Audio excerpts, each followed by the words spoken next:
Halo Bapak Ibu dan Saudara-saudara yang kasih Tuhan, senang sekali hari ini kita berjumpa lagi di hari yang baru dan di minggu yang baru. Bagaimana kabarnya hari ini? Saya harap semuanya dalam keadaan penuh sukacita, dalam keadaan yang penuh semangat, sehat, dan dilimpahkan berbagai macam berkat dan anugerah dari Tuhan. Hari ini kita akan bersama-sama merenungkan firman Tuhan, tetapi sebelumnya mari kita berdoa. Sungguh Tuhan, kami bersyukur karena Tuhan yang begitu besar, Tuhan yang begitu berkuasa, mengasihi kami, menemani kami, menyertai kami dalam setiap musim kehidupan kami. Sungguh bersyukur karena cinta kasih Tuhan tidak lekang oleh waktu, cinta kasih Tuhan tetap dapat kami rasakan dalam suka maupun dalam duka kami. Sebentar kami akan bersama-sama merenungkan firman Tuhan, kiranya Tuhan menolong kami untuk senantiasa merenungkan, untuk senantiasa menjadikan firman Tuhan sebagai dasar dalam kami berpikir, berkata-kata maupun bertindak. Terima kasih ya Tuhan, di dalam nama Tuhan Yesus kami berdoa dan mengucap syukur. Haleluya. Amin. Bacaan kita pada hari ini berdasarkan bilangan pasal 22. Bilangan pasal 22 ayat yang pertama hingga ayat yang ke-21. Bilangan 22 ayat pertama hingga ayat yang ke-21. Tetapi saya hanya akan membacakan ayat yang ke-18 hingga ayat yang ke-20. Bilangan pasal 22 ayat pertama hingga ayat yang ke-21, tetapi saya hanya akan membacakan ayat yang ke-18 sampai ayat yang ke-20. Saya yakin Bapak Ibu dan Saudara-saudari pasti nanti akan menyediakan waktunya untuk membaca ayat yang lain. Yang begini firman Tuhan. Tetapi Bilea menjawab kepada pegawai-pegawai Balak, "Sekalipun Balak memberikan kepadaku emas dan perak seistana penuh, aku tidak akan sanggup berbuat sesuatu yang kecil atau yang besar yang melanggar titah Tuhan Allahku. Oleh sebab itu baiklah kamu pun tinggal di sini pada malam ini, supaya aku tahu apakah pula yang akan difirmankan Tuhan kepadaku."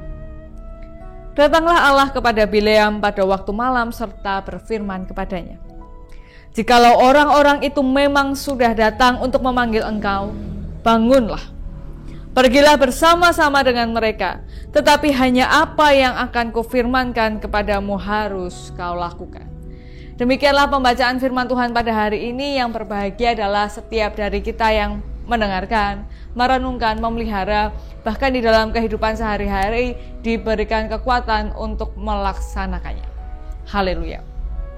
Bapak, Ibu, dan saudara-saudari yang dikasihi Tuhan, beberapa waktu yang lalu saya diberikan kesempatan untuk bersama-sama menjadi tim di LPP Sinode GKI Jateng untuk membuat bahan Pentakosta. Nah, saya mendapat tugas untuk membuat bahan persekutuan doa 1 hingga ketiga. Nah, jadi memang ada diskusi-diskusi di sana yang saya bersyukur sekali saya bisa menjadi bagian dari diskusi itu, karena menolong saya banyak sekali, menolong saya melihat banyak hal dengan lebih luas, dan tentu saja membuat saya belajar akan banyak hal.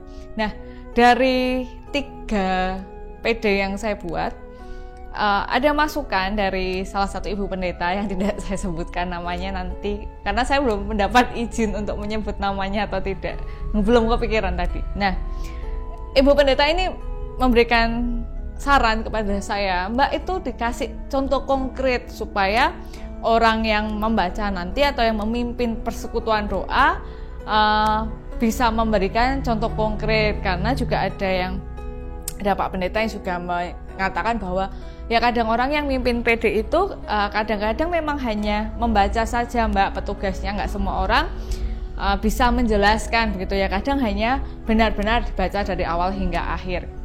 Terus saya nanti akan saya tambahkan, dan teman-teman yang waktu itu berdiskusi, teman-teman pendeta lain juga memberikan banyak masukan gitu, teman-teman di dalam tim banyak saran, masukan, termasuk tentang contoh konkret, bahkan ibu pendeta ini juga kesaksian tentang banyak hal. Nah, dari PD pertama sampai ketiga, PD 2 dan 3 ini saya bisa memberikan contoh, tapi PD yang pertama ini saya sampai terakhir deadline-nya itu saya tidak bisa memberikan contoh konkret. Jadi sampai terakhir itu saya nggak bilang mau bercerita apa gitu. Di situ itu agak bergumul juga waktu itu. Terus akhirnya ya sudahlah, memang saya ingat satu Pak Pendeta bilang kalau nggak usah dipaksakan, nanti malah jadi bingung gitu.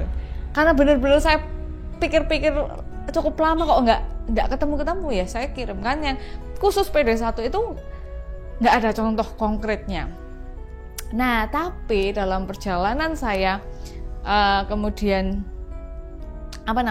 menjalani kehidupan setelah deadline itu, ada sesuatu yang terjadi begini. Di tengah pandemi ini memang kita mengurangi perjumpaan langsung gitu ya. Memang kita harus menjaga jarak, sebisa mungkin menggunakan sosial media untuk berkomunikasi, apalagi ketika tidak ada sesuatu yang memang memaksa kita untuk harus bertemu gitu ya, sebisa mungkin menjaga jarak dan lain-lain. Nah, kemudian satu hari saya mendapat telepon begitu bahwa ada satu jemaat yang besok akan melahirkan menggunakan dengan sistem operasi ya, pokoknya mau operasi gitu besok. Nah, mau minta didoakan. Nah, saya mendampingi keluarga ini belum lama banget ya, tapi cukup ada banyak kisah yang keluarga ini izinkan saya terlibat di dalamnya. Jadi saya senang sekali gitu karena keluarga ini mengizinkan saya terlibat. Keluarga ini banyak cerita kepada saya dan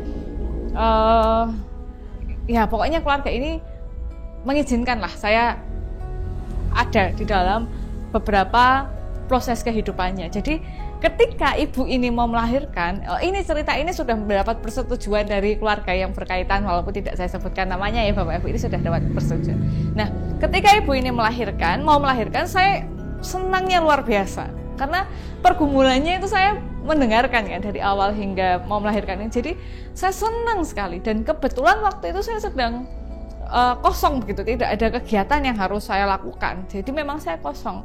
Dan saya dengar bahwa setengah jam lagi ibu ini akan pergi ke rumah sakit. Sedangkan saya tidak akan bisa menengok ketika sudah di rumah sakit, karena ada protokol kesehatan yang membuat saya tidak bisa ke rumah sakit. Akhirnya apa yang saya lakukan ya, saya ke rumah ibu itu tentu dengan protokol kesehatan. Jadi saya di sana menjaga jarak, tidak melakukan kontak, bahkan berdoanya juga nggak memegang gitu, berjaga jarak ya, memang karena ibu itu sedang hamil gitu kan ya pokoknya jaga jarak. Nah, setelah itu saya juga hanya beberapa menit berdoa dengan tetap menggunakan maskernya tidak saya lepas, begitupun ibu itu juga tidak melepaskan masker. Pokoknya kita protokol kesehatan nomor 1. Nah, setelah itu saya mampir. Jadi setelah saya pulang dari sana tuh mampir karena ada janji yang harusnya saya pergi bersama, tetapi saya mau mengubah jadwal gitu. Nah, saya mampir ke rumah orang dan pulang dari sana saya diberi kabar bahwa ternyata ibu ini yang tadi saya jenguk reaktif. Nah, besoknya saya dengar kabar bahwa ibu ini positif COVID.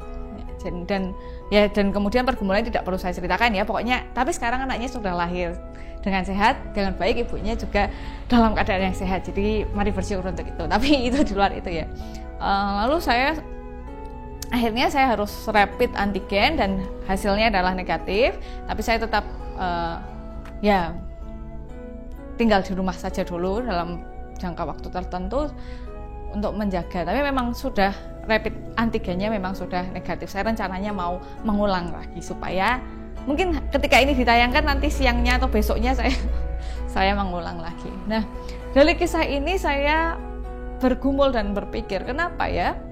Apa sih yang bisa saya pelajari dari perjumpaan ini? Oh, ini.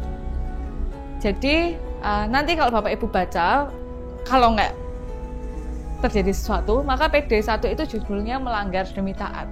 Tapi bacaannya bukan ini, bacaannya lain, melanggar demi taat. Dan jadi intinya adalah di dalam ketaatan kita kepada Tuhan, kadangkala kita harus melanggar. Bukan harus ya, kadangkala itu membuat kita memilih untuk melanggar, bukan harus sih. Jadi ketika saya mau taat kepada Tuhan, kadangkala saya harus memilih untuk melanggar aturan yang lain. Nah, saya akhirnya paham, oh ya saya kemarin melanggar protokol yang seharusnya ya bisa kok ditelepon gitu, didoakan lewat telepon. Papa saya bilang bahwa ya udah lain kali ditelepon aja, nggak usah ditemui gitu. Nah tapi terus saya bilang, soalnya aku kemarin senang sekali gitu karena keluarga ini pergumulannya waktu itu saya ikuti gitu, jadi senang sekali akhirnya anak ini bisa lahir gitu kan, jadi bahagia sekali saya dan ya saya pengen aja gitu berjumpa dan berdoa bagi mereka. Ya saya sadar bahwa oh ya harusnya sebenarnya bisa sih telepon aja waktu itu ya, kenapa harus memaksakan diri. Tapi ada tugas panggilan saya ini waktu mau jadi pendeta tentu nggak ada job desk yang detail gitu ya, cuma saya kepengen gitu ketemu, saya kepengen bertemu dan sebisa mungkin saya menggunakan protokol kesehatan, saya nggak melanggar sebisa mungkin ya, nggak usah pegang-pegang, nggak usah lepas-lepas masker ya, pokoknya setaat mungkin pada protokol kesehatan. Tapi memang mungkin dalam norma masyarakat, dalam aturan-aturan yang berlaku, saya sedikit banyak melanggar. Tapi dalam panggilan saya mencoba untuk taat. Nah, ketaatan ini juga yang waktu itu dilakukan oleh Bileam. Wah, pembukaannya panjang ya, sharingnya. Saya pengen sharing. Nah, Bileam ini bukanlah seorang Israel. Jadi dia ini seperti ahli tenung begitu ya, dan ya pokoknya dia memang orang dalam tanda kutip orang pintar gitu. Nah, terus ketika orang Israel masuk ke Moab, maka raja orang Moab ini, orang Midian ini sangat terganggu gitu, karena mereka bangsa yang besar, Israel kan bangsa yang besar waktu itu, jadi mereka terganggu dan ingin memusnahkan mereka gitu, karena mereka takut akan dimusnahkan balik gitu kan. Jadi mereka pengennya memusnahkan, pengennya mengutuk. Jadi si raja ini, Raja Balak namanya, Raja Balak ini mengutus pegawainya supaya si Bileam ini nanti mengutuk orang Israel gitu. Jadi ya mengutuk lah, dibuna-buna gitu. Nah, tapi Bileam ini justru nggak melakukan itu. Dia itu ya oke lah kamu mau bayar berapa-berapa, tapi ini harus seturut dengan kehendak Tuhan. Kalau nggak seturut dengan kehendak Tuhan, aku nggak mau melakukan.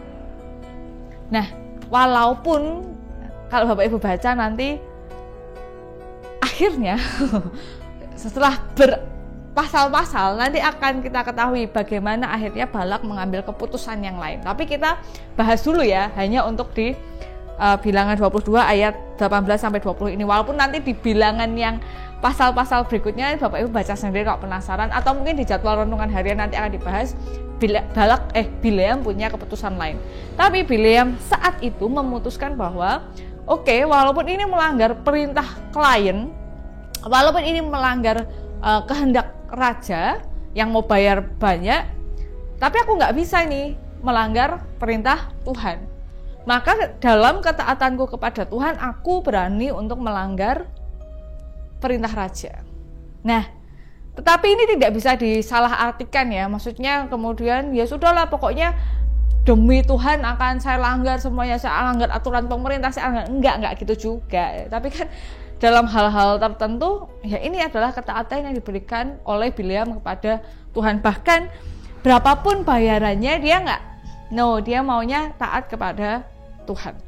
Nah, ini mengingatkan kita semua untuk terus mengingat bagaimana ketaatan kepada Tuhan itu seharusnya menjadi prioritas. Bapak Ibu, kita sudah dengar banyak kok tentang bagaimana orang yang menjual ketaatan kepada Tuhan untuk jabatan. Orang yang menjual ketaatan Tuhan demi pasangan hidup. Orang yang menjual ketaatan kepada Tuhan demi keinginan-keinginan yang nggak sebanding gitu. Nah, kita bersama-sama merenungkan bagaimana ketaatan kepada Tuhan itu menjadi hal yang prioritas, hal yang utama. Bahwa ketaatan kepada Tuhan itu lebih penting daripada emas perak. Bahkan emas satu istana pun dia nggak peduli. Dan dia bukan orang Israel. Pengalaman imannya tentu berbeda. Dan bahkan dia ahli tenung kan. Jadi pengalaman imannya waktu itu, maksudnya orang Israel kan tahulah bagaimana Tuhan menolong mereka, kan Bileam enggak. Nah, setiap dari kita itu punya pengalaman iman dan punya tantangan tersendiri di dalam mempertahankan iman. Nah, nanti Bileam sih endingnya beda ya, cuma ya ini menjadi pengingat bagi kita bagaimana kita terus berusaha. ketika emas perak yang diberikan, ketika kenyamanan yang diberikan, ketika nama baik yang diberikan, ketika sanjungan dunia yang diberikan, mampukah kita menolak itu semua demi menaati perintah Tuhan? Bagaimana ketika orang memandang kita bukan sebagai orang yang baik? Bagaimana ketika orang memandang kita sebagai orang yang keras kepala? Bagaimana ketika orang memandang kita sebagai orang yang kaku? Sebagai orang yang nggak bisa diajak kerjasama, nggak bisa diajak kompromi? Tapi itu semua karena kita mau taat pada Tuhan. Dan jawaban Bileam saat ini sangat tegas. Sekalipun Barak memberikan kepadaku emas perak seistana penuh, aku tidak akan sanggup berbuat sesuatu yang kecil atau yang besar yang melanggar titah Tuhan Allahku. Aku tidak akan sanggup. Bukan aku tidak mau ya, tapi aku tidak akan sanggup melakukan yang kecil maupun yang besar. Walaupun sedikit, walaupun banyak, aku tidak akan sanggup. Walaupun dikasih pasangan hidup, aku tidak akan sanggup. Walaupun dikasih uang, aku tidak akan sanggup. Walaupun dikasih jabatan, aku tidak akan sanggup. Walaupun disanjung oleh seluruh orang di dunia, aku tidak akan sanggup melanggar perintah Tuhanku, walaupun kecil ataupun besar. Mari kita berdoa. Kiranya Tuhan memberikan kepada kami kekuatan hati, Tuhan memberikan kepada kami keteguhan untuk senantiasa taat kepada Tuhan di tengah setiap hal yang menjadi tantangan di dalam kehidupan kami. Dan kiranya Tuhan menolong kami untuk terus mengasihi Tuhan dan sesama kami, terlebih di tengah keadaan yang tidak menguntungkan. Sungguh Tuhan, kami bersyukur karena cinta Tuhan begitu luar biasa, karena cinta Tuhan begitu besar bagi kami. Seluruh kehidupan kami, aktivitas kami, cita-cita, harapan, dan setiap pergumulan kami serahkan ke dalam tangan kuasa Tuhan. Dan kiranya Tuhan berkenan untuk memulihkan bangsa ini, dunia kami dari pandemi COVID-19 dan dari bencana alam yang terus terjadi di tengah bangsa kami. Dan bagi korban, keluarga korban, kiranya Tuhan yang terus menolong, Tuhan yang terus merangkul, supaya mereka dalam proses pemulihannya tetap bersandar kepada Tuhan saja. Terima kasih ya Tuhan, di dalam nama Tuhan Yesus kami berdoa, haleluya, amin. Ya Bapak Ibu dan Saudara-saudari sekalian, demikian yang dapat saya sampaikan, kiranya dapat menjadi hal yang baik bagi kita semua. Kalau ada yang tidak setuju begitu dengan keputusan saya tadi dalam menjenguk, enggak masalah, kita beda-beda ya. Dan saya tidak sedang menjustifikasi diri saya tahu bahwa itu tidak tepat, tetapi kembali kepada keputusan pribadi-pribadi. Dan saya harap Bapak Ibu sehat selalu, berbahagia selalu. Tuhan Yesus memberkati kita semua. Sampai jumpa di pertemuan yang berikutnya. Sampai jumpa.